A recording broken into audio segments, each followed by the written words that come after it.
I'm part of the Google Play business development team here in Mountain View. I focus on game startups and international markets.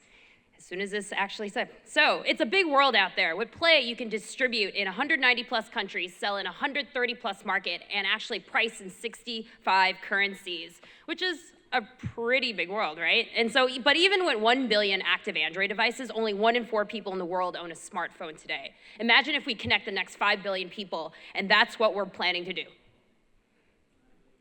So where should I start first? Localization is hard work, so it's critical to choose the right markets that best fit your game. Apparently, I talk a lot faster. So developers are making money all over the world, here and abroad, especially in Korea, Japan, and Taiwan. But we're growing fast in other countries around the world too. Markets like Brazil, Southeast Asia, Turkey, and Russia provide interesting opportunities for developers to expand their active user base. Asia is a big market for us, and users here are very different. Subway commutes can be an hour or longer each way. However, they're able to constantly connect to high-speed mobile internet networks during their commutes. So you can imagine the type of gaming that can occur with such pretty fast connection, right? So now that you have an idea of what the different markets are like, how can you take advantage of this growth and the reach? Make sure you have the right game for your market. I'm sure you recognize some of these games that are popular in the US. Different visual styles, different types of genres, you have puzzles, you have strategy games, and etc.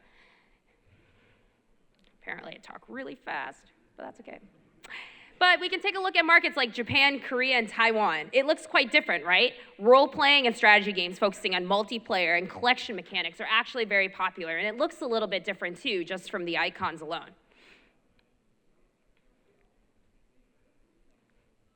And it gets more interesting in emerging markets like Brazil, Russia, and Southeast Asia. For example, cricket is a popular sport in India, so of course a cricket game would actually be popular, right?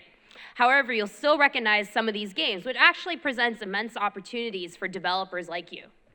But not all dragons are created equal, right? First impressions count, and it starts with the icon. You can choose to use one icon globally to reinforce your brand, or if you have a character featured in your icons, adapt your visual style to the audience. Be mindful of your text. You should actually remember to make your game title pronounceable in that target language. If not, change it or simplify it, like you can see with Ace Fishing and Candy Crush Saga. It's a little long. But you can also localize your screenshots to your target market. Seeing something in their language tells the players that you care, and that they can actually understand what's going on in the game. And the Asian screenshots are probably a little bit different from what you see. But creating videos is actually a great idea too. It helps users imagine their game in their own environments. This Korean commercial portrays high school students challenging each other while on break and between classes.